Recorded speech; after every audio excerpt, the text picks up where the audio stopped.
You might have sensed the sarcasm in the talk title. That's why you're like... All right. Hi, everybody. I am Kitze. I am the Kitze on Twitter, and if you saw this profile picture, we probably have very different opinions, and we argued about something on Twitter. My website is kitze.io. I'm not going to bore you with my bio. I actually hate when speakers do that. So you don't care if I have cats or dogs or whatever. You're just here for a freaking talk. So let me test if this clicker works. All right, perfect. So I promise you, this is 100% not sarcastic. I'm not sarcastic when I'm telling you this is not sarcastic. AI will definitely not take your job. This is the title of my talk. It's black and white and this weird format because of aesthetics. Definitely, I wasn't lazy to mess with slides and themes. It's aesthetic and vibes, all right? About me. I work for a popular AI company. I have an AI course, I have an AI book, and an AI boilerplate starter. I'm kidding about all of this, because it would be super weird and I would lose a lot of credibility if I actually was trying to sell you an AI because I have AI products. About me, I have no affiliation with AI whatsoever, and I have nothing AI related to basically sell you. I have some credibility, though. So before ChatGPT and Copilot, whatever, I loved, like, whatever presentation I was giving on stage, I always had a small part about AI. Hey, guys, like 5 years ago, we even started. Hey, guys, this AI thing might actually be big in the future. It might take your jobs. It was growing and growing and growing until I realized, you know what? I might as well do an entire talk about this instead of just keeping it in a segment. And second of all, there was like GPT-3 when it came out. There was no chatbots. There was no ChatGPT. There was no grifters on Twitter. There was no people literally have AI in their username right now on Twitter. So everyone is riding the hype. But way before the hype, I wrote an article 4 years ago called GPT-3 is the beginning of the end. And you can read the article, but it's mostly my talk in an article form. So I told you so eventually one day will be super sweet. What I'm actually working on, they're not AI products. I'm bad at marketing, so instead of actually showing you what this product does, I actually took a screenshot of the landing page and just threw it here last minute. So Benji is my main thing that I'm working on right now. It's a life OS that combines like to-dos, planner, calendar, events, habits, meals, hydration, and a bunch of other features that I don't want to read to you. So if you want to organize your life, Benji is the tool to do so. It's benji.so. And the startup that I've been running for 5 years is called Sizzy. I always want to torture myself by asking who here is using Sizzy in the audience? Hey, he worked for Sizzy before, so it doesn't count. All right, perfect. Yeah, again, no screenshot, but the aim of Sizzy is not to replace your actual browser. It is you keep whatever browser you use. I use Arc, Vivaldi, whatever for browsing, and then when you're actually developing websites, you switch to a specialized tool which gives you responsive thingies and a bunch of other tools that will help you develop websites faster. Enough marketing. Let's start the talk. There's a lot. Oh. Okay, so I have a couple of empty slides just in case OpenAI decided to release something right now. It's very hard to prepare a talk like this because like every second you open Twitter and there's something new. So I'm just going to quickly check and all right, nothing new, nothing new, nothing new. But I'll keep these slides in case they release something until I go to the next conference. So let's do a quick vibe check of the audience. A lot of speakers make you do jumping jacks and squats and things to warm up. I'm not going to make you do that. Please stop making people do that. Can't. I will only make you raise your hand, and that's it. So, quick vibe check. Raise your hand if you're using ChatGPT or Claude for coding help. All right, not bad. Raise your hand if you're using GitHub Copilot or Super Maven as your glorified autocomplete. What about only Super Maven? Who's using Super Maven? All right, as I assume. Raise your hand if you're using Cursor as your main editor. Now, this is a tricky one. Half raised hand? No one? One hand there, all right. And raise your hand if you think that AI is overrated. All right, yes, perfect audience, let's go. So person in the back right there, if you can help me just stand up just for a second. It's a quick test, it's not even a question. Right there, yeah, you raise your hand, right? Just a quick test. Left to right, top to bottom, is it a chihuahua or is it a muffin? Go. See, do you see the confusion? Now I can do 3 more tests with 3 different people, but I don't want to be one of those speakers who will torture you. Because you can see people in the back, he's like, is that a dog? It looks kind of like a bagel, right? So I was including this in my previous talk, and Zico sitting here, the giant donut, was like, bro, you just picked the one example that AI is not good at. And literally, like a few weeks later, they released like GPT Vision, which can perfectly identify dogs, bagels, whatever, as like humans are struggling with like, I don't know, it looks like a mop, maybe it's a dog. So, let's go back. Before we talk about the future, let's just talk quickly about like a quick revision of human history. We had the agricultural, so hard to say, revolution, which is the shift, get it, from hunting and gathering to farming, leading to a development of civilizations. Nice. Next up, we have industrial revolution, transition to new manufacturing processes leading to urbanization and modern economies. Great. Scientific revolution, emergence of modern science through developments in mathematics, physics, astronomy, biology, and chemistry. All of these were written by ChatGPT, by the way. And finally, we have digital and information revolution, the rise of computers, the internet, digital technologies reshaping how we communicate, how we work and live. The good news for all of you and all of your jobs is we're done. That's it. No more revolutions, right? Everything is going to stay the same forever. More proof. History, you know the famous saying, history never repeats itself. So basically, whatever happened, it's never going to happen again. For example, we had this pandemic like years ago. It was called influenza. Maybe you know it. It was super scary back in the day, but now we cured it and we just call it the flu, like it's something cute. I just have the flu. The good thing, nothing like that will ever happen again. Influenza was back in the day. COVID. Yeah. More history, jobs that don't exist anymore. This was a job back in the day. This was the Joe Rogan of their time, right? He would read to a bunch of factory workers to not be bored, and he would be reading the newspaper or a book, and he felt like a podcaster and like Joe Rogan, basically. This job was replaced by an app icon.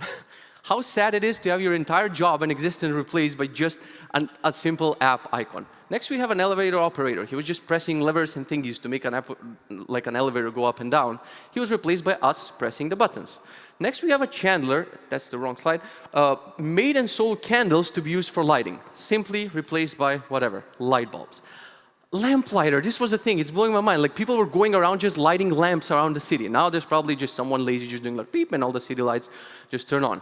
This is a funny one. It sounds like knocker up is someone who's just going around. Like it's not what it sounds like. They had a giant stick and they were basically knocking on windows to wake up people before alarm clocks were a thing. Like they would come at your place at 7:30 and you would be like snooze and throw a rock at them and he would just knock again.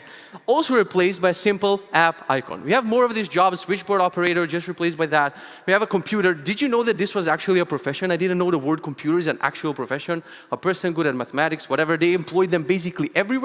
And they could have still had a job on the iPad, but the iPad also recently released this, so they're not that useful anymore. The linotype operator, they were printing press thingies like newspapers and stuff. They couldn't make a mistake. There was no backspace on that thing. Super stressful job, now just replaced by this.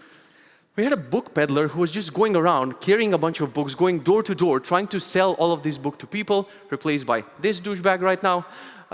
Next, we had a town crier basically doing public announcements. He was going around the city with a bell and being like, hey, this is what's new. Now, basically, the town criers are on Twitter, and the bigger town crier, we have them right here. And we have this super secure job that will last forever, super irreplaceable, fetches JSON and paints rectangle in our special Redux Saga Tailwind thingy ways, right? This will stay the same forever. We'll have giant mechanical keyboards. You will toy with your setups. Getting paid $300K for companies basically forever, so you don't worry about that. Do you know what's the difference? All of these jobs, literally all of them, didn't see it coming. So that factory lecturer was walking into a factory one day about to read, and he's like, my throat hurts today, I have to read a goddamn fucking newspaper all day. And he listens, what is that? What is that music? Oh, a radio? What the fuck? Oh, there goes my job. But he had no warning.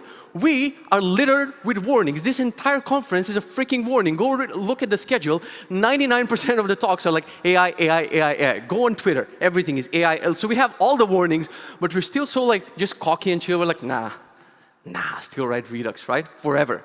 So let's look at AI Advanced. Like, I'm trying to have so many convincing points, even though I know it's not going to work. But I'm still going to try, right? AI Advanced, it can drive a car. That's where I should end this talk. Be like, hey guys, it mastered a skill that most people in the Balkan area cannot freaking master. That's it. It's over for us, right? But no, like you see these videos on Twitter. I haven't rode in a Waymo, but you see people going to San Francisco actually taking driverless trips, which is scary. You see no person around the steering wheel. But when I think about it, is it like more scary than actually an Uber driver with like 5? They used to have one phone, right? Now they have 5. He's watching a football game, he's texting his wife, he's calling his girlfriend, like doing 5 things at once. So I think Waymo is safer, even though, don't worry, it's gonna be a long time. Here's a parking lot full of Waymos honking at each other because their algorithm got stuck or whatever. So we'll get there. They have Tesla FSD, which is controversial because people think like, oh, it's still years away, but it's actually, if you go on YouTube and search for Tesla FSD, full self-driving, it's in production, it's in USA, and you can find clips of people driving for like 2 hours from one city to another with zero interactions and actually not touching the wheel, and it's mind-blowingly good. We have video generation, which is reaching new levels. So we went from this This wasn't in 1994. This was last year, literally. We're just cackling at this like, ha ha ha, maybe they cracked image generation, but they'll never do video, right? And yesterday I just searched for AI movie trailer, and people do stuff like this. This is some indie kid somewhere in, I don't know, in Singapore or whatever, with no production budget, no Hollywood stars, whatever, just generating a perfect trailer for a movie. And you can see where it's going. Like from a trailer, it's gonna be a little bit more. Eventually, it's gonna be full movies just made by people in their bedroom, which is like, we're taking all of this for granted like it should happen, but you can go write prompts and create this. It's freaking crazy. Image generation. Like when image generation started, like when we started like years ago trying to do image generation, the first attempt looked like this. Look at that dog Lisa on the right side. It looks like my dog found the wrong muffins. Like it looks horrible, but we tried, right? Suddenly, a few years later, we cracked like the right way to do image generation. And for example, Midjourney, one of the models, went from V1 2022 to last year. Just look at all the changes in image generation in AI. And there's even version 6, which is even crazier. But I don't want to make you that depressed, so I just skip that one. On the left, we have like Crack Sparrow. On the right, we have actual Jack Sparrow. Like the progress has been crazy. Still not impressed. Music generation. I don't have many examples here. There are like tools like Suno and whatever that can generate entire songs with lyrics and everything for you. But what I find most impressive is you can go and listen to any popular song, but sang by another person. Like if you don't like the new singer of Linkin Park, you can just go on YouTube and search for new Linkin Park song, Chester. Boom, you find a song sang by the guy who's freaking dead. They're simulating his voice. It's crazy. Still not impressed. New ChatGPT voices. Literally the movie Her. It might have seemed like a demo, but it's deployed, and a bunch of users can use these new voices, which can cackle, laugh, cry, talk faster, talk slower, make nursery rhymes, rhyme, like all sorts of things. And we're still not entertained. Like, I don't know what else to show you here. I show you like a billion examples, and we're still not entertained. And I think I know why. Devs are scared for a reason. The reason is a mortgage. No, I'm kidding, but a lot of us have mortgages. It's one of the reasons. We have many reasons. We hate learning new things.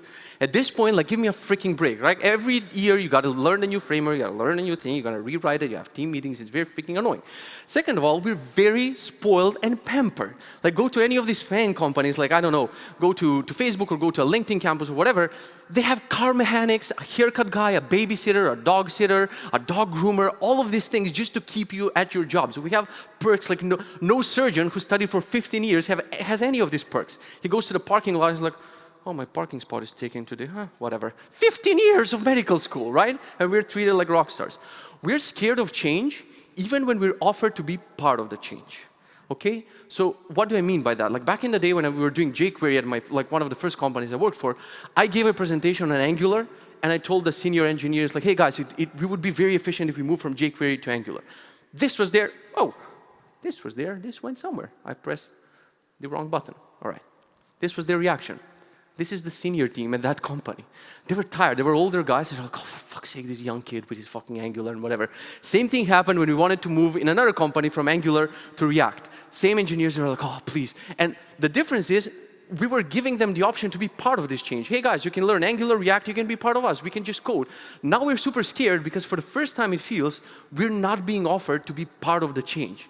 You can see the future where for now it's like, hey, I'm Copilot, I'm your best friend, we're gonna code together, fuck off, like pushes your chair, right? Eventually you're gonna be pushed on the side. So we, of course, we rage, we riot, and we call it garbage, it's not gonna get there, it's not good at things. So, of course, there's nothing that AI can do to actually impress us. We're just blinded and scared by just losing our stability that we have. This has been my heart rate. Every time OpenAI opens their freaking mouth on Twitter, like introducing the new thing that might take your job. And like immediately I call my wife, and this has been my wife for every OpenAI announcement. I'm like, hey, so all my startups are gone and now people are gonna use chatbots and we're all screwed. And she's like, can AI take your job so you can be around the home more? So she just cannot wait for AI to actually take my job so I can shut up about this. Devs have valid arguments. I would say a lot of these arguments are valid. We have, but AI code quality is bad. It might replace the coding, but what about the other parts? It will create new jobs. AGI is years away. Like we need AGI to replace our rectangles, right? AGI will replace some surgeon at some point, but for painting things with React, normal AI would do. So let's just dissect them one by one. But AI code quality is bad. To be fair, this is not fair. It learned from us, right? This is like sending a Tesla to learn to drive in the Balkan and then be like, but why does it cross a double lane and why does it park there when there's no parking? It's not fair. Learn from us. It's going to learn to be better eventually. Our code is bad. And to be fair, the code is getting better. So don't act like maybe it was bad in the beginning, now it's getting better. Second, The audacity of a front-end developer, I'm not saying program, or a front-end developer to say, but what about the other parts? Let's dissect the other parts of your job. They're not coding. You're spending 20 freaking hours in meetings where you're silent for the entire call, probably scrolling social media, playing Flappy Bird, whatever, and the only word you utter at the end of the meeting, nothing from me, I'm good. Bye guys, see ya. 20 hours of your week spent on that. Be honest. Coding and refactoring for fun. We're all doing this. Don't give me smirks in the audience like, yeah, I've done that. Yeah, I wasted like 20 company hours on this. Like when we were working for a client, we got so bored at a point that I pitched the CTO, how about we tell them that GraphQL is required so we can learn GraphQL as we're working on this project so we have more fun. CTO agreed, the client agreed. We got paid money for basically playing around. And all of you have done this. Toying with editors and setup. All freaking day, changing the theme, changing the font, changing the thing, buying a font. We're buying fonts, colors, all sorts of shit, all day long, playing with that. Next, we have thinking. I swear to God, this is not a joke. I had a colleague in the past who was working with clients, like he was a freelancer. He was booking thinking time when he was going on a walk. He's like, what, bro? I'm thinking about the project very hard.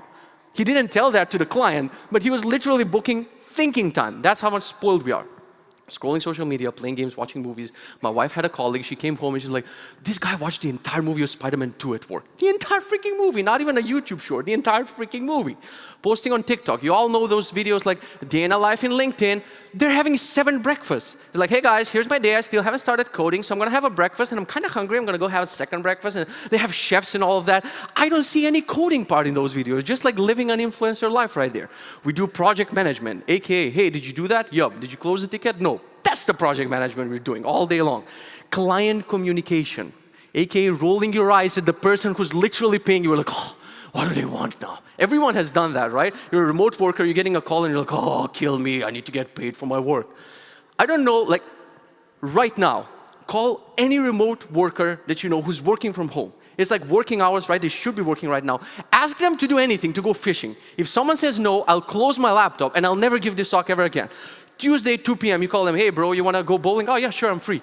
It's 2 p.m. on a Tuesday, what are you doing? So I don't know people who are actually working as a remote worker, and even in offices, like office workers are creatively finding ways to not do work. This might look to the people in the back like an Outlook client, but if you zoom in, it's a Reddit client masked to look like Outlook so you can browse Reddit while it looks like you're reading emails at work. So we're actively trying not to work. These are the other parts of your job, collaborating with designers. What does this mean? A designer spending 2 months on working on the most beautiful prototype animation thingy for 5 seconds of your time to be like, no bro, we can't code that, that's too complex. That's the other parts of our job, right? We have the second argument, but every change, every revolution, blah, blah, blah, it will just create new jobs, right? Yeah, but that you're not qualified for. We are not qualified for. I'm sorry. Sometimes you gotta tell people the harsh truth. People are like, yeah, bro, but who will code the AI? Not you. Not us, not front-end developers. There was a great joke by Chris Rock on his Netflix special where he was sitting in the parent-children meeting auditorium with like a bunch of kids, and the teacher was like, all of you can be whatever you want in life, and you can be surgeons, doctors, and whatever. Don't let your dreams be stopped, blah, blah, blah. And Chris Rock was looking at them, and he's like, motherfucker, I see those kids, and like 50% of them are going to be Uber drivers. So people don't want to be told the harsh truth that not the front-end developers are not going to be coding the AI, and they're not going to be prepared for a new job. Now, more harsh truth, and I belong to the second group, code plumbers, before we get offended. Right now, there's a big difference between these two. So, to be fair, AI replacing programming is a little bit of a bigger scope, it's like a bigger thing, so it might be a little bit far away. Replacing web developers, front-end developers especially, there are like maximum 7 real programmers here, right? They know the college degree, master's, doctorate, they know math, algorithms, a bunch of other stuff. The rest of us, we're code plumbers. Just deal with it. It's easier if you deal with it. We haven't read a book. We know nothing about patterns. Like we don't like writing docs and comments, no clue about math, 0 algorithm knowledge. We're just trying to get by, right? This is all of our journey. This is my journey and probably the journey of like at least 80% of people here. You pirated Photoshop when you were 12 years old. Don't smirk, don't laugh, you know it's true. You've been designing some glossy buttons and tutorial, yada, yada, yada. You tried front page and Dreamweaver because it was drag and drop, and you tried to export something. You dabbled in Flash. You bought a shady domain that ended with for like $1. Then you bought some shady hosting that was like shared and served ads on top of your website. Somehow you learned WordPress and miraculously set it up. You cobbled together some HTML, CSS, jQuery from some tutorials, dragged it into FileZilla, uploaded. Fast forward a little bit, you're getting a FANG job, getting paid 300K. That's our coding journey, right? That's how we got here. The years have passed by, we read some tutorials for sure, tweets were our real education, and suddenly we're here getting overpaid because the entry barrier is low. The surgeon has to study 15 freaking years until he gets to a job that's like, okay, no perks, basically the salaries, whatever. We need 1 boot camp and 3 Udemy tutorials. And we get a job and we walk around like we're gods. We're like, yeah, bro, like the best job ever. So people try to cope with this and they try to find the dumbest excuses. They're like, yeah, but whatever happened to the crypto hype? Whatever happened to NFTs, the metaverse? We find irrational arguments because none of this makes sense. And also, to be honest, the hype has gotten a little bit crazy. It's gotten a little bit out of hand because, come on, Logitech now has an AI mouse. AI mouse. The blue button, do you know what it does? Launches ChatGPT. That's stupid. So of course people will confuse this with the crypto hype and the NFT hype.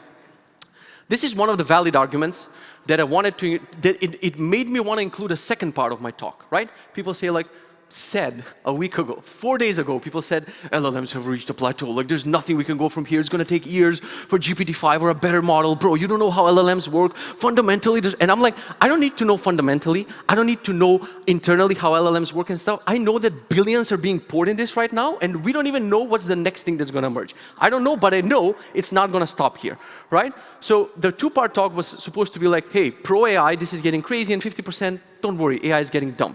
Until I was on a family vacation these days, like I'm here with my family, with my daughter, with my wife, and I was chilling, and I'm like, let me just open Twitter before I finish this talk. And these, 2 days ago, I need to change my entire freaking talk because of this thing. Introducing OpenAI O1 preview. Why is it preview? Because they have a more powerful model internally, and they had to release like a constrained preview model for people to use. So we don't even know what they have in the pipeline. What else are they coming with? So interesting thing is all the basically how I did my research is about the anti-AI part. What are they saying about LLMs not evolving? The research part was me watching YouTube and then telling ChatGPT to summarize over everything that I watched on YouTube. And every YouTuber who went from like LLMs are done, suddenly 1 month later, 1 month hasn't passed. It went from no LLMs are dumb to oh fuck, we're screwed. 1 month. Imagine like 2 years, 5 years, 7 years. I'm assuming you would still want a job, right? The most mind-blowing part of me, like, yeah, this is doing some whatever technologies in order to make this new jump in LLMs. But this highlighted part, thinking before they respond, is blowing my mind. Why? Because most humans don't. You know 7 people in your life that are dumber than ChatGPT 3. Not 4, not 4.5, not O1, GPT-3. Most people don't think. So, a bunch of, this is a tweet. They did some IQ tests, and it's like now smarter than most people. How is this not scaring us? I don't know. Like most people just don't even think before they talk. There's like zero thinking. They just would say anything. They would do anything. People climbing crates on TikTok. They're like, yeah, bro, let's do it. What if I break my bones? Shoving cinnamon in your mouth. NyQuil chicken. Cutting off your mask. During COVID, we saw like peak human stupidity, and we're comparing it to AI models. Of course, it's smarter than us. Some O1 examples that I managed to get right now, literally before getting on stage, because things are changing so much that you cannot keep up with this shit. So it can do it can know how many letters are in the word straw. But this is the most impressive test, and it's still failing in like 10, 20% of the time. That's crazy. Crushing elite code on hard mode, medium, whatever. Most people cannot delete code. I even learned what is elite code a few months ago. A bunch of other benchmarks and tests and numbers and whatever. Oh my God, it's the best at a lot of things. Like literally 3 days ago, we were discussing that's the end of LLMs. They're not going to get smarter. And suddenly we have a huge jump in computation, math, algorithms, whatever this thing is thinking about. People creating an app, iOS app, in like under 10 minutes. Now it's like, if you don't know what O1 is, if you're new to this, because it's literally from 2 days ago, now the model can think before it responds. So instead of just going, like you asking ChatGPT something and immediately like blabbing like it knows something, now it's thinking. And sometimes it might even think for like 90 seconds, 3 minutes, 5 minutes, 7 minutes, and then it gives you like a full answer. Like it's trying to evaluate within itself like how to solve the problem. And it's way better at problem solving. Next we have whatever. Some cybersecurity things that were not possible before, now are possible before. Creating an entire chess game with an AI opponent option. Just from one, like you write the prompt, it thinks a bit, and it just bam, spits out the game. There's so many of these games, like some person who said, I don't even know he didn't even know what is JavaScript, so he called this a game in HTML, so he doesn't know the underlying technology, just stole ChatGPT O1 and made that 3D game, or a 3D snake, or whatever. Like most of us, let's be honest, we cannot just go and code a 3D snake. So I gave you enough examples, and I cannot tell you if AI will actually take your job, and when it's going to take your job. It's just, as I said, this talk is not going to convince you that it's going to. I just give you enough arguments and you just conclude by yourself. So what is next? We have another programming layer. Like we're in between the client requirements and like React, JavaScript, and all of that.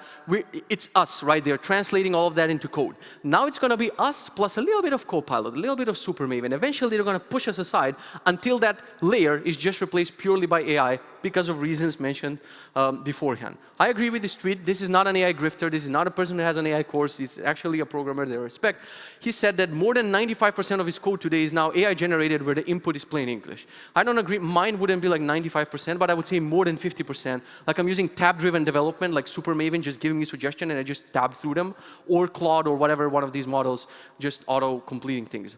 Prompting is the new Google foo, and if you don't know what is Google foo, it's basically your skill and ability to use Google search. I think that's what differentiated like programmers from like good programmers. That like the programmers don't know how to search on Google for what are they looking for. So if someone pings you on Slack and you're like, oh, this is so easy, because your Google foo is better, you find the solution easier. Now prompting is basically a new thing. If your prompts are good, if you know how to tell the AI what to do, you're gonna be better than a programmer who are just like manually writing code or don't know how to prompt things. The evolution of AI in coding, what happened is when ChatGPT came out, we used to prompt it, then it would give us things, we would copy paste it, and it was very cumbersome and tedious. Then we have Claude with artifacts, which as you're giving it prompts, you can see on the right side a rendering of the HTML and Tailwind and a bunch of other things. So you can literally make a functional app, and you can look at it without copy pasting it everywhere. Anywhere. V0 from Vercel now has installing components, which is similar to Claude, and once you generate a component with V0, you have a CLI command to install it within your project automatically. So we're shortening that time of like from copy pasting to like making it available in your project. And Cursor, which is basically a VS Code fork, like a modified VS Code for AI, has something called Composer, which the Composer can actually modify multiple files, and it can create new files, and it can delete files all from one prompt. So you give it a prompt, and boom, it does all sorts of things. So this is evolving, and let me not be sarcastic. It's not going to stop here. It's obviously not going to stop here, and we're going to move on to next steps. Like, there's going to be new IDEs, there's going to be new frameworks and languages, because right now AI has to work with our idiotic creations, like whatever we have created, but eventually we would have to create something for the AI to be better at creating things instead of using our things. You can see like Z editor, basically, which was a new editor that came around recently. Now they're also pivoting in a direction. They're going to add a bunch of AI functionalities. WebStorm has added a bunch of AI functionalities. Like even new IDE is going to be created. As I was creating these slides yesterday, I read this tweet. This was at 8:13 p.m. before I went to bed. That Supermaven, one of these autocomplete companies, they're basically raising millions to make their own editor. So everyone is going to try to compete in this space, and editor is going to be better and better, better. And if you're just stuck in, I don't know, Vim and whatever, and you're like, no, I'm going to write my own code. I'm never going to let AI. You're just going to be left behind. I cannot wait for this next step when we have like beyond the IDE. Like we're going to get new, like right now, IDEs are scary to like regular people, and if you want to create something, you still have to deal with VS Code and NPM and a bunch of Node and a bunch of other things. But eventually, we have like a higher level service which lets the AI like create databases and create these things and authentication and whatever, but all with one service instead of trying to go to AWS and then the AI unplugging itself when it just sees what AWS is. The cool thing is you don't need coding knowledge to work with this layer. So we have a new layer, and people. I saw literally a clip of an 8-year-old. Like creating a Harry Potter chatbot without her knowing. She didn't even know what is coding. She didn't know what is VS Code. She just followed instructions, used Cursor, and in like few minutes she had a functional Harry Potter chatbot. An 8-year-old. What did I know at 8 years old? It's crazy. Thinkers can now code, so regular humans won't care about this. Like most people who don't create stuff, like nothing is going to change for them. But there's so many people who are using like Notion and Coda and Zapier and no-code tools. Like they want to be programmers and they have ideas and they try to scrape them together in Notion and in other tools. But what scares them is the command line. They get to the command line like, oh fuck, they stop there. Now the gate's going to open for them and they can just freely create whatever we want. So you're like, for fuck's sake, okay, Kitze, what should I do about this? You told us your journey, yada, yada, yada. What should you do about this? So my general advice is use AI all the time. Like, seriously, we're past the point of doubting it. Try to combine any of these tools, Supermaven, V0, Claude, whatever, combine them to be a better developer. My experience so far was praising Copilot in my conference talk, but I wasn't using it because I was hypocritical. Then ChatGPT came out. It made me use Copilot. And I'm like, okay, this is lame. ChatGPT is better. But now I understand Copilot and Supermaven are basically glorified autocompletes, and use them as such. Don't expect them to write super complex code. You can use them as glorified autocompletes. I use this for brainstorming, code generation. I implemented some basic AI in Benji before JSON mode was a thing. It's very hard to tell these models to give you back JSON, even in the structure mode. They're going to find ways to give you Markdown. Like, there's no way to tell them, hey, give me JSON or else. You have to threaten them, and eventually they will return you JSON. I hate it on Super Maven because, like, only GitHub can do something like Copilot. Turns out Super Maven is mind-blowing and really good. Claude Sonnet with artifacts helped me so much in prototyping. Like, I have an idea, and instead of starting to code it, I go to Claude, and I can iterate on like 17 prompts and 17 versions until I have what I want. And then maybe I write some manual code in the end. But the iteration process has gotten crazy. And I'm finally toying with V0 by Vercel, which I dismissed as whatever. Vercel wants to cache grab. But like, there's this example of generating a full music app with literally loading audio files and playing and whatever, strictly in V0, no manual code at all. I'm switching, like, this is a big statement. If you know me, I've been a big fan of WebStorm for like 10 plus years, and I've been a big hater of VS Code for 10 plus years equally. And I decided last week to pay for Cursor Pro for a year, uninstall WebStorm, and work only in Cursor, which is a fork of VS Code. Because like, I want to be part of the new feature. I'm going to learn the VS Code thingies, and I'm moving on to this. It gets even better if you use dictation. So you can use this app called WhisperFlow or Super Whisper. You hold the FN button on your keyboard, and you just, because the prompts are giant and you're going to get exhausted from typing, and you just speak with voice, and you feel like Tony Stark and Jarvis, if Jarvis was from AliExpress. But it's cool. All right, what else can I do? A few more slides. I know I'm taking like a few more minutes, but I'm going to wrap up here. If you want to keep your job in programming, like programming in general, I think in the next 5-10 years, like more jobs are going to be created where you need like serious programming, languages, algorithms, machine learning, AI development, etc. If you want to keep a job in programming. If you're an indie hacker, now is your time to shine. You can integrate AI in your products. They're going to sell more. You can quickly iterate on new ideas, and you can move faster than entire teams. So that's cool. General advice that I wish I could follow is just save some money, invest some money. And trust me, nobody knows what's going to happen. I'm rambling here on stage like I know, but I'm just guessing. I'm just throwing stuff around, you know. And final slide and final general advice, don't be an idiot and buy one of these things. Why? Because for 10 years, you've been rude to Google, Alexa, and Siri. And these things will have access to your kitchen and knives. So just do the math there. Thank you for listening to my talk. And don't be scared. We'll be fine for like a few more years. All right. Thank you.